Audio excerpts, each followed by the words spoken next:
Akshaya. A plus ಕ್ಷಯ. ಕ್ಷಯ ಅಂದರೆ ನಷ್ಟವಾಗಂತಹದ್ದು, ಮುಗಿಯುವಂತಹ ಒಂದು ವಸ್ತು ಅಥವಾ ಏನೇ ಅಂದ್ಕೊಳ್ಳಿ, ಕ್ಷಯವಾಗಂತಹದ್ದು. ಅಕ್ಷಯ ಅಂದರೆ ಯಾವತ್ತೂ ಅದು ಖಾಲಿ ಆಗೋದೇ ಇಲ್ಲ, ಅದು ಮುಗಿಯೋದೇ ಇಲ್ಲ, ಹಾಳಾಗೋದಿಲ್ಲ, ನಷ್ಟ ಆಗೋದಂತಹ ವಸ್ತು ಅಲ್ಲ. ದಿವ್ಯತೆನೇ ಅಂದ್ಕೊಳ್ಳಿ, ಏನೇ ಅಂದ್ಕೊಳ್ಳಿ, ಅದು ಅಕ್ಷಯವಾದಂತಹದ್ದು. ಇವತ್ತು ಅಕ್ಷಯ ತೃತೀಯ.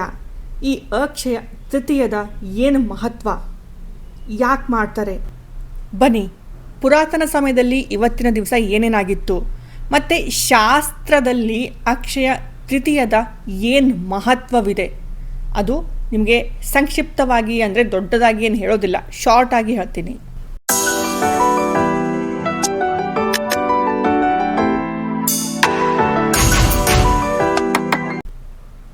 ನಮಸ್ಕಾರ ಸ್ನೇಹಿತರೆ, ಕನ್ನಡತಿಯ ಚಾನಲ್ನಲ್ಲಿ ನಿಮಗೆಲ್ಲ ಸ್ವಾಗತ. ಸ್ನೇಹಿತರೆ, ಅಕ್ಷಯ ತೃತೀಯದ ಮಹತ್ವ ಏನು ಅಂತ ಮಾತಾಡೋಣ. ಅದಕ್ಕಿಂತ ಮುಂಚೆ ಇವತ್ತಿನ ದಿವಸ ಪುರಾತನ ಸಮಯದಲ್ಲಿ ಏನೇನಾಗಿತ್ತು ಅಂತ ಹೇಳ್ತೀನಿ. ಸ್ನೇಹಿತರೆ, ಇವತ್ತಿನ ದಿವಸ ಗಂಗಾ ಮಾತೆ ಧರೆಗೆ ಇಳಿದು ಬಂದಿದ್ದರು. ಹೌದು, ಪೃಥ್ವಿಗೆ ಪ್ರಕಟವಾದಂತಹ ದಿವಸ ಗಂಗಾ ಮಾತೆ.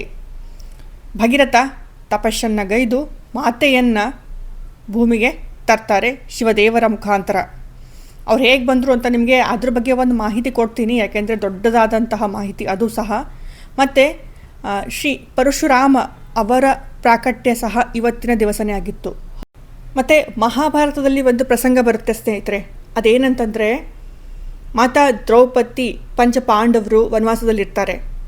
ಆವಾಗ ದುರ್ಯೋಧನನ ಆಸ್ಥಾನಕ್ಕೆ ದುರ್ವಾಸ ಋಷಿ ಭೇಟಿ ಕೊಡ್ತಾರೆ.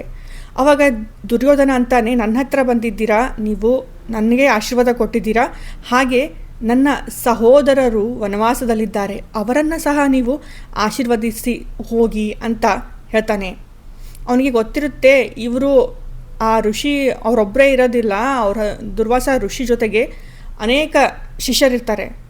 ಇವರು ಅವರ ಸ್ವಾಗತ ಏನು ಮಾಡೋಕ್ಕೆ ಸಾಧ್ಯ ಆಗೋದಿಲ್ಲ, ಯಾಕಂದರೆ ಇವರು ವನವಾಸದಲ್ಲಿದ್ದಾರೆ, ಇವರನ್ನೇ ಇವರು ಪೋಷಿತಗೊಳಿಸಲು ಸಾಧ್ಯವಾಗುವುದಿಲ್ಲ, ಇವರು ಋಷಿಗಳನ್ನು ಹೇಗೆ ಸಂತುಷ್ಟಪಡಿಸ್ತಾರೆ, ಹೀಗೆ ಮಾಡಿದ್ದಲ್ಲಿ ಅವರು ಉಲ್ಟಾ ಅವರ ಶಾಪ ತಗೋತಾರೆ ಖಂಡಿತ ಅಂತ ಹೇಳಿ ಕುತಂತ್ರ ಮಾಡಿ ಅವರ ಹತ್ರ ಕಳಿಸ್ತಾನೆ.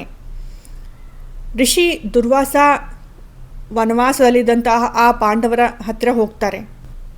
ಋಷಿ ದುರ್ವಾಸ ಪಾಂಡವರ ಕುಟೀರದ ಹತ್ತಿರ ಹೋಗುವುದಕ್ಕಿಂತ ಮುಂಚೆನೇ ತನ್ನ ಒಬ್ಬ ಶಿಷ್ಯನಿಗೆ ಅವ್ರ ಹತ್ರ ಕಳಿಸ್ತಾರೆ, ನಾವು ಬರ್ತಾ ಇದ್ದೀವಿ, ನಮ್ಮ ಭೋಜನದ ತಯಾರಿ ಮಾಡಿ, ನಮ್ಮ ಸ್ವಾಗತ ತಯಾರಿ ಮಾಡಿ ಅಂತ ಹೇಳೋದಕ್ಕೋಸ್ಕರ.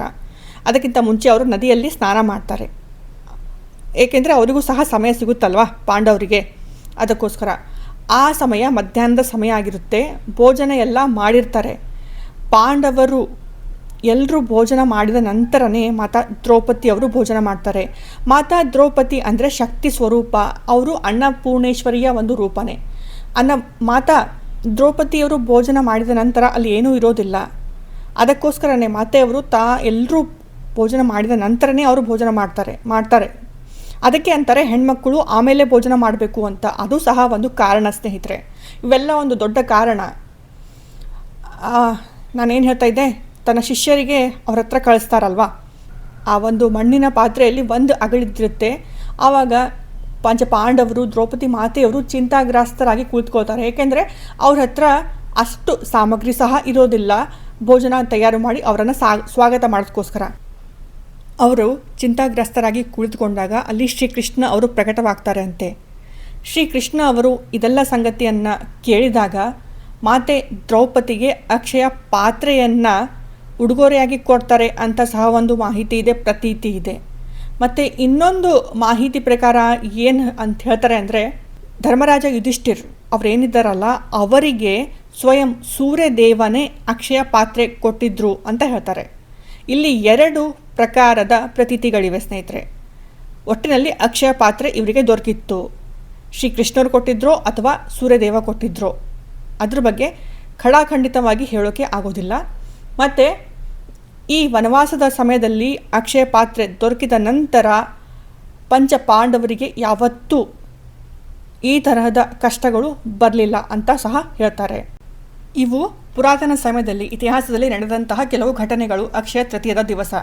ಮತ್ತು ಈ ಶಾಸ್ತ್ರಗಳಲ್ಲಿ ಅಕ್ಷಯ ತೃತೀಯದ ಮಹತ್ವ ಏನು ಮಾಡಬೇಕು ಇವತ್ತಿನ ದಿವಸ ಅಂತ ಅಂದರೆ, ಇವತ್ತಿನ ದಿವಸ ಭಗವನ್ ನಾಮಸ್ಮರಣೆ, ಜಪ, ತಪ, ದಾನ, ಧರ್ಮ ನೀವೆಷ್ಟು ಮಾಡ್ತೀರಾ ಅಷ್ಟು ಅದು ಅಕ್ಷಯವಾಗಿ ನಿಮಗೆ ಫಲ ಕೊಡುತ್ತೆ. ಹೌದು ಸ್ನೇಹಿತರೆ, ಈ ತರಹದ ಮಾಹಿತಿಗಳನ್ನು ನಾವು ಕೊಟ್ಟಲ್ಲಿ ಅದು ಅರ್ಥವಾಗುವುದು ಬಹಳ ಕಡಿಮೆ ಜನರಿಗೆ ಸ್ನೇಹಿತರೆ. ಏಕೆಂದರೆ ಇವತ್ತಿನ ಕಾಲನೇ ಯಾಂತ್ರಿಕವಾದಂತಹ ಕಾಲ. ಇಂತಹ ಮಾಹಿತಿಗಳನ್ನೆಲ್ಲ ಕೊಟ್ಟಲ್ಲಿ ಅಲ್ಲಿ ಜನರಿಗೆ ಅರ್ಥನೂ ಆಗೋದಿಲ್ಲ, ಏನು ಕೊಡ್ತಾ ಇದ್ದಾರೆ ಅಂತ ಅನಿಸುತ್ತೆ. ಏಕೆಂದರೆ ಇದು ಕಲಿಯುಗ, ಎಲ್ರಿಗೂ ಸಾಧ್ಯ ಆಗೋದಿಲ್ಲ ಈ ಥರದ ಕೃತ್ಯಗಳನ್ನು ಮಾಡೋದಕ್ಕೆ.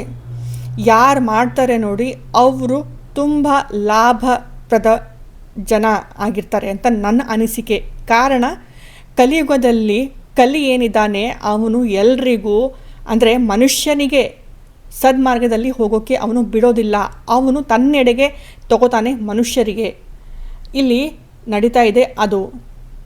ಅದಕ್ಕೋಸ್ಕರ ನೀವು ಸ್ವಲ್ಪ ದಾನ, ಧರ್ಮ, ಜಪತಪಗಳನ್ನು ಮಾಡ್ತೀರಾ ಅಂದಲ್ಲಿ ನಿಮ್ಮ ಆತ್ಮದ ಉನ್ನತಿ ನೀವು ಮಾಡ್ಕೋತೀರಾ.